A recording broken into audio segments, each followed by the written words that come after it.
Olá, está começando mais um programa.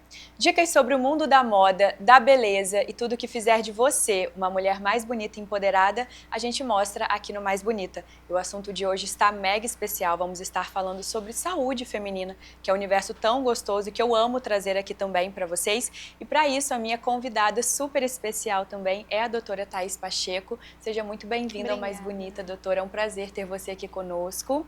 E eu queria já iniciar o nosso bate-papo com você contando um pouquinho da sua trajetória, já que é a primeira vez que você vem aqui ao Mais Bonita.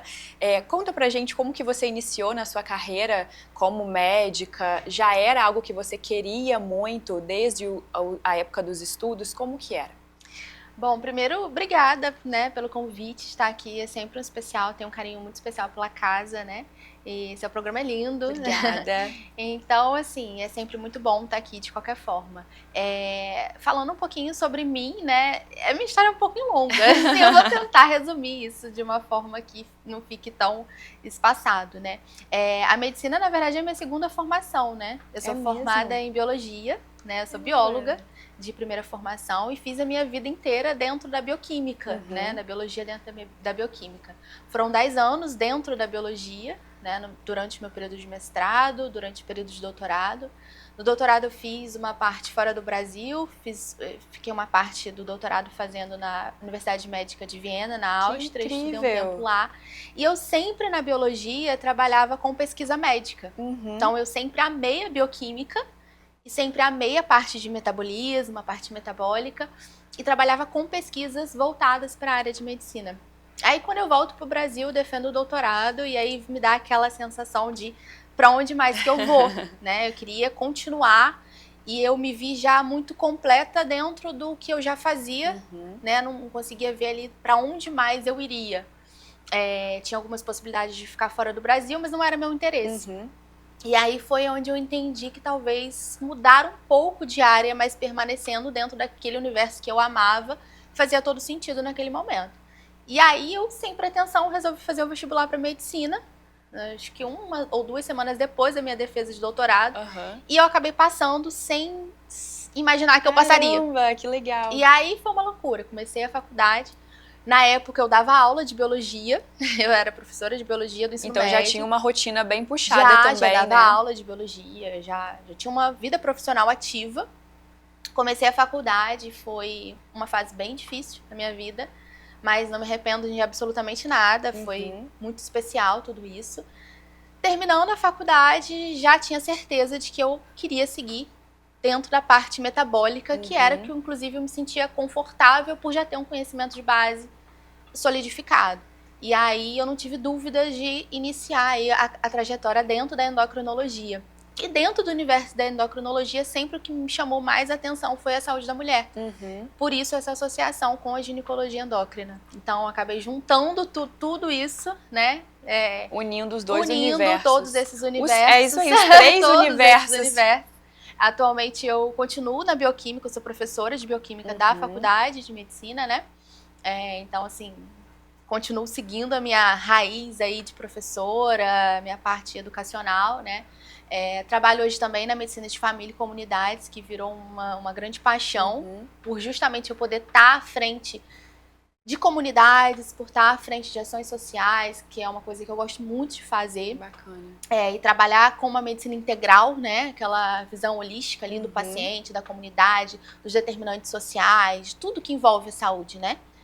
E aí é isso. Aí hoje eu tô aí desse universo bem misto. Fazendo toda a interseção. Mas que pra mim fez todo sentido, porque é uma construção de história, uma solidificação da minha história, né? E até falando sobre essa questão de carreira, você também foi muito corajosa. E como que você fez para trabalhar a sua mente também? Porque você já tinha uma formação, já tinha uma rotina também, né? Dentro da parte da biologia. E aí você se vê iniciando uma nova faculdade, entrando num novo universo, uma nova rotina, até mesmo com a medicina, que a gente sabe que é uma rotina muito mais intensa, muito mais puxada de estudos no dia a dia, enfim.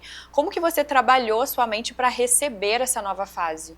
Foi muito difícil. Primeiro porque eu sou uma pessoa muito rotineira e eu sou uma pessoa muito metódica com as minhas coisas. todo momento de troca, pra mim, é muito difícil. Eu sempre tenho um desequilíbrio emocional muito grande em todas as fases de virada de chave da minha vida. Quem me conhece no pessoal sabe exatamente do que eu tô falando. Então, não foi uma fase que eu vou te dizer que foi uma fase fácil e tranquila. Não, foi difícil pra caramba, né? Foram fases que o psicológico ficou muito abalado. Eu imagino. As incertezas, porque, veja, eu estava saindo de um ambiente de conforto onde eu já tinha uma profissão consolidada. Exatamente. Na época eu já estava até fazendo pós-doutorado lá na UENF, já estava com o meu concurso público estabelecido e trabalhando. Já estava com uma vida estável. Estável, exatamente. Já era casada, quer dizer, não foi uma coisa que eu fiz do nada.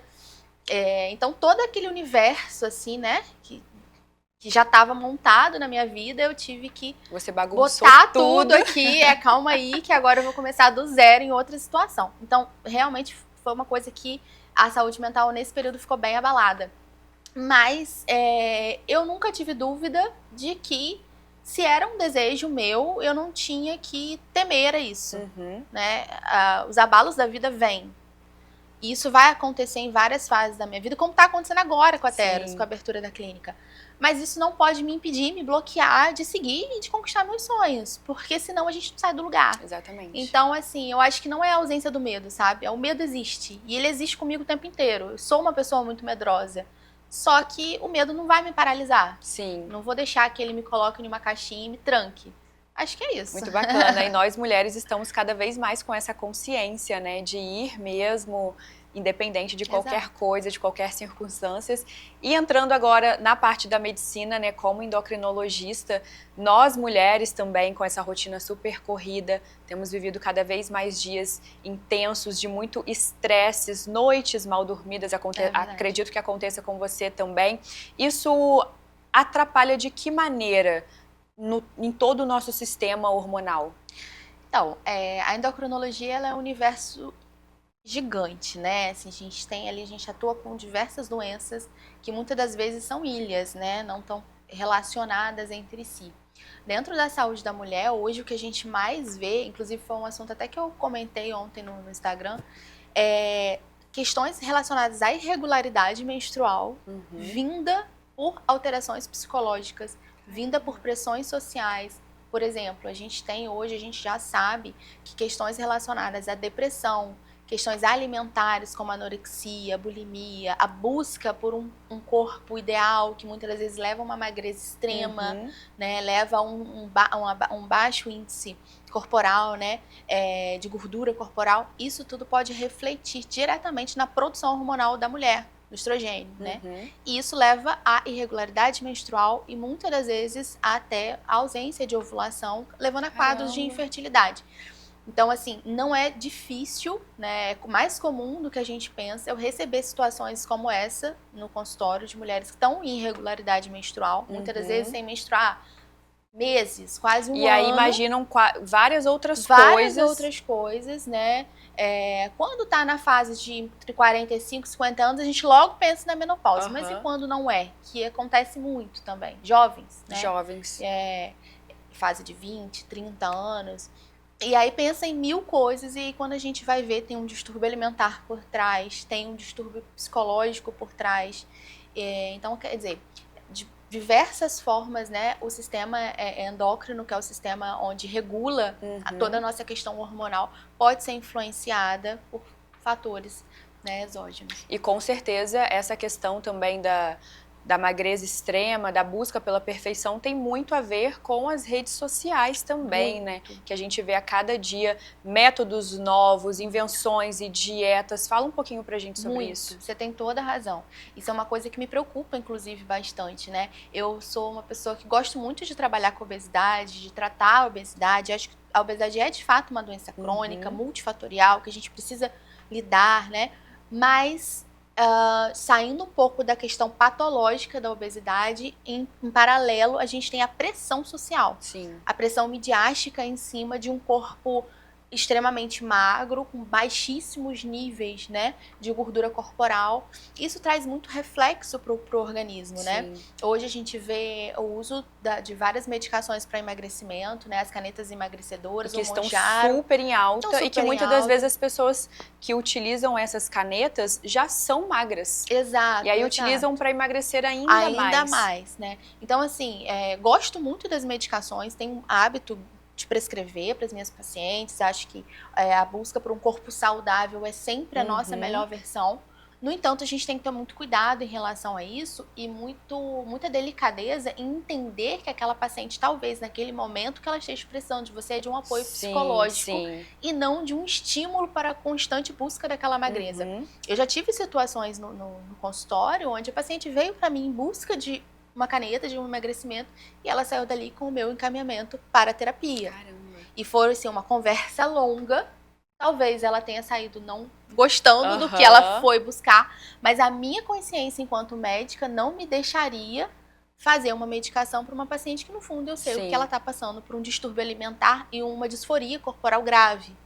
E eu jamais medicaria ela dentro dessa situação, sem ofertar para ela o apoio que ela precisava naquele momento, por mais que talvez nem ela soubesse disso. Sim, e isso é muito importante porque não são todos os profissionais que têm essa mesma clareza e idealização que você tem, né? Porque muitas das vezes os profissionais realmente só encaminham ali, fazem a medicação e tá tudo bem. Então, ter esse cuidado com o paciente no geral é muito importante, né? Mas assim, eu atribuo isso nem ao cuidado, mas à ética profissional, sabe? Eu acho que, infelizmente, hoje a gente vive no universo da medicina um ambiente muito contaminado.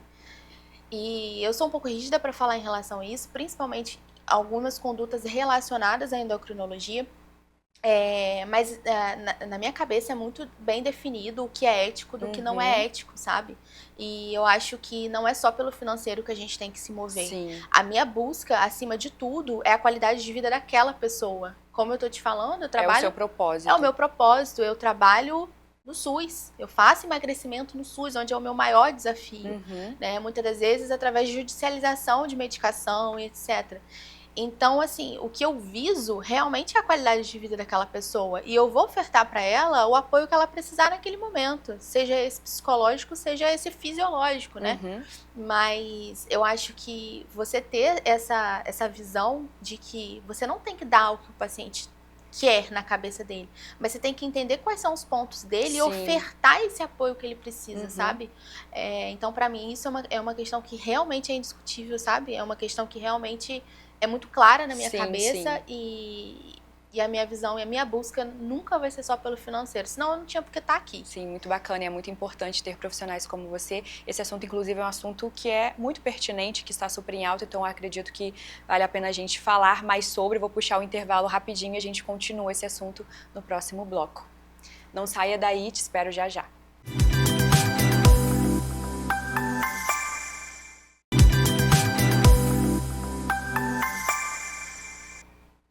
Estamos de volta com o Mais Bonita, doutora Thaís dando continuidade ao nosso assunto para finalizar também, né, com o tema das canetas emagrecedoras.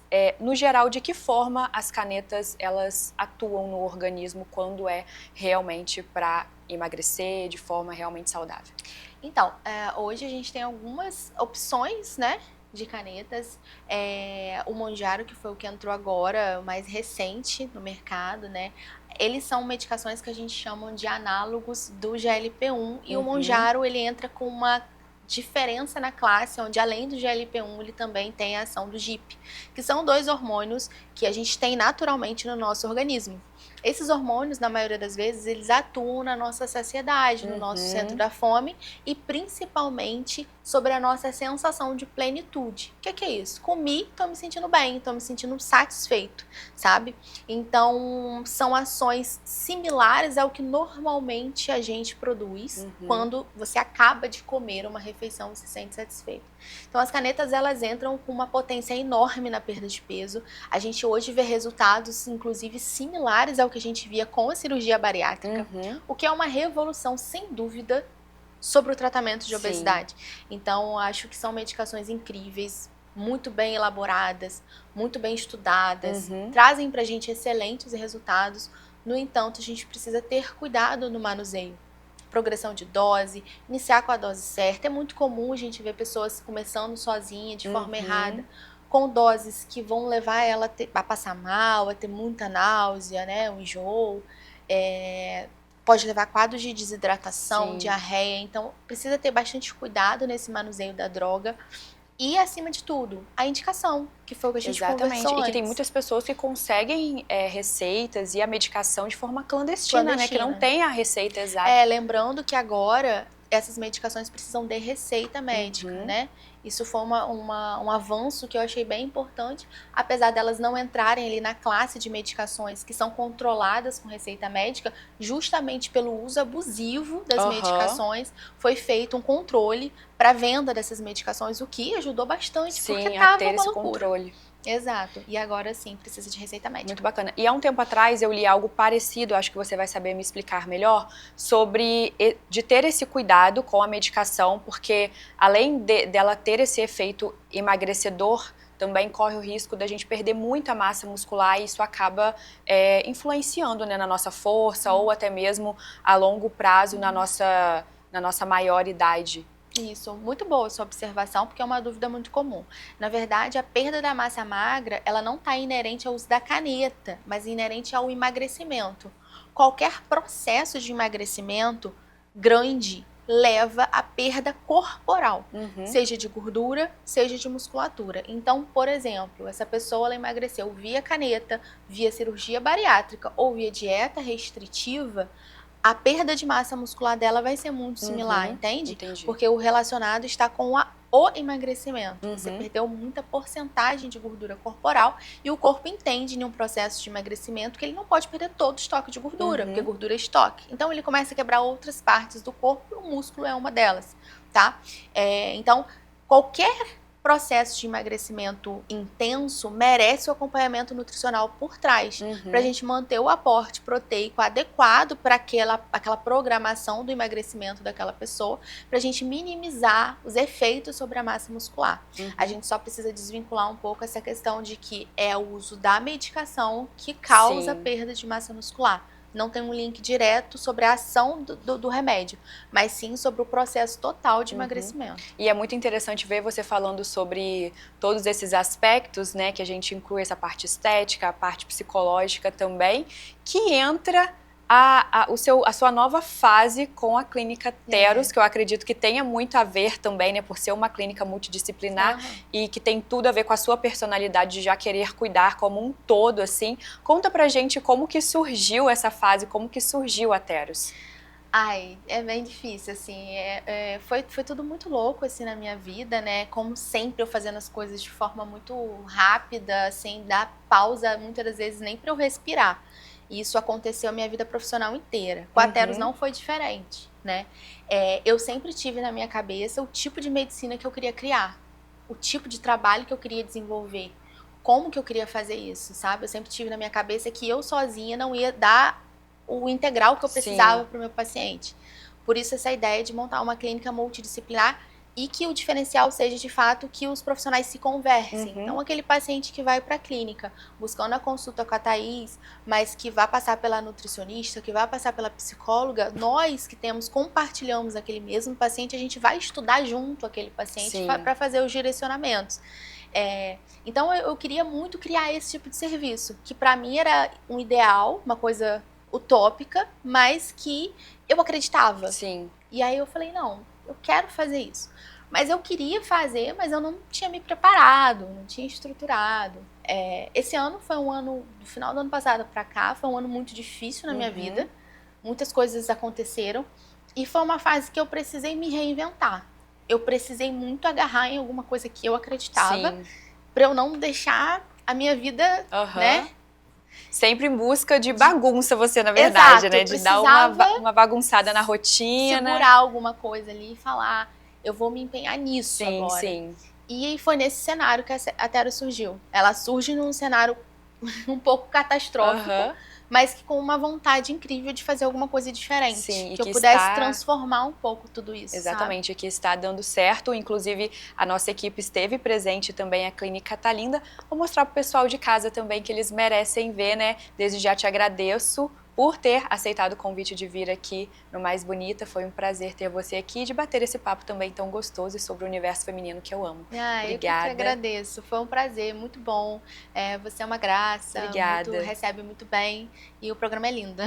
Obrigada. É isso, eu vou deixar você de casa agora com um pouquinho de como foi a inauguração da Clínica Teros. Confira a seguir.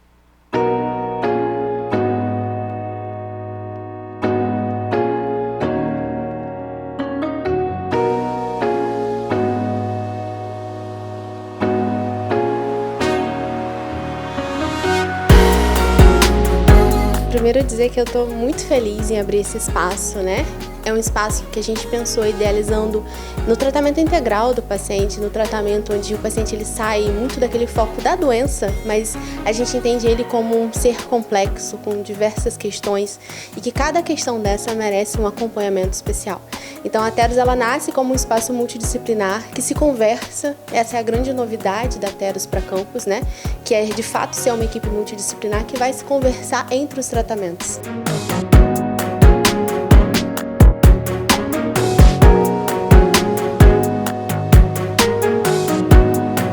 Abrir um negócio nunca é simples, né? Sempre é um processo burocrático, demorado, que requer um planejamento muito bem estruturado.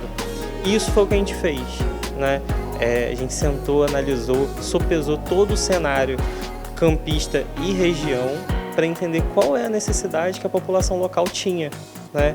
De um atendimento empático, acalorado, que desse atenção do início ao fim e ao pós-atendimento, né? Então o que a gente está tentando pregar e prezar aqui na Teros é esse atendimento completo, acolhedor, né? Como o nosso próprio nome traz, né?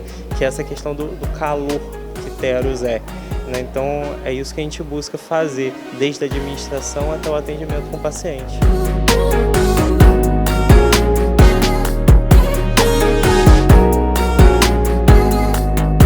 Teros, de maneira geral, significa verão, renascimento, reflorescimento. E eu acho que representa muito essa fase de vida que a gente está vivendo agora, sabe? De querer que realmente as coisas floresçam e cresçam de uma maneira inspiradora. E que a gente, de fato, possa transformar e modificar a vida das pessoas.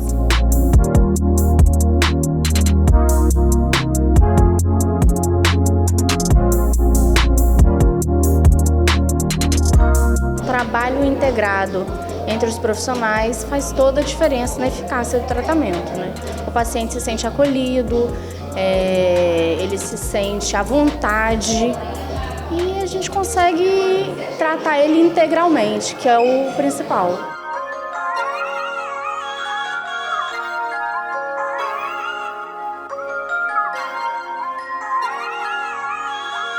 Hoje, quando a gente pensa num tratamento de excelência para o paciente, a gente procura fazer uma coisa onde a gente olha o paciente como um todo.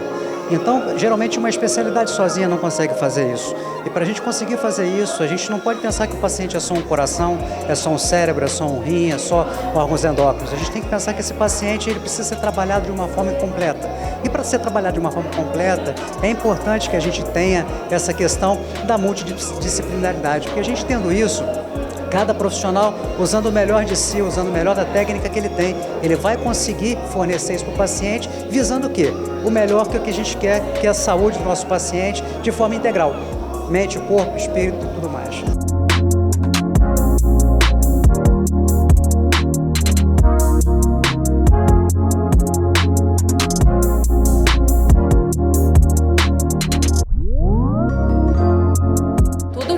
Todos nós queremos, né, é ser acolhidos, né, ser ouvidos com uma atenção e um cuidado pleno, e eu acho que a proposta da Teros é exatamente isso, onde o paciente entre, se sinta único, se sinta especial, né, e é essa a proposta que todos nós trazemos para cá, né. Eu acredito que eu tenho muito a oferecer, muito a proporcionar, e eu acredito que todo mundo que chegar até aqui vai ser muito bem recebido e acolhido.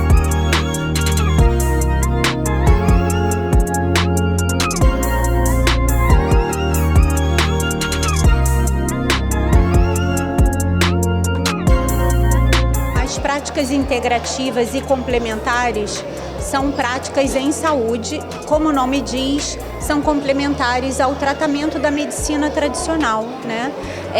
Na verdade, ela vem trazer um bem-estar, né, para o paciente, né, para quem procura as práticas. Hoje são reconhecidas 29 práticas. Existe uma política nacional de práticas integrativas e complementares.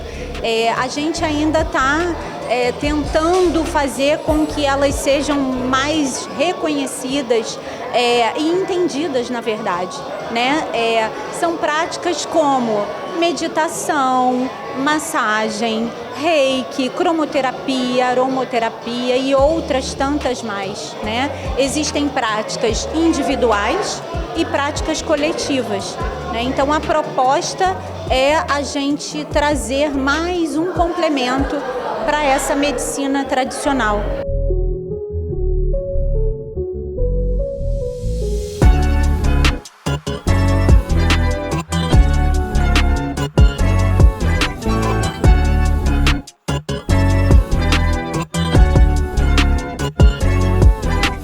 Todos vão ser muito bem-vindos e muito bem acolhidos nas suas individualidades. Então a gente está de portas abertas e, acima de tudo, de coração aberto para receber todo mundo.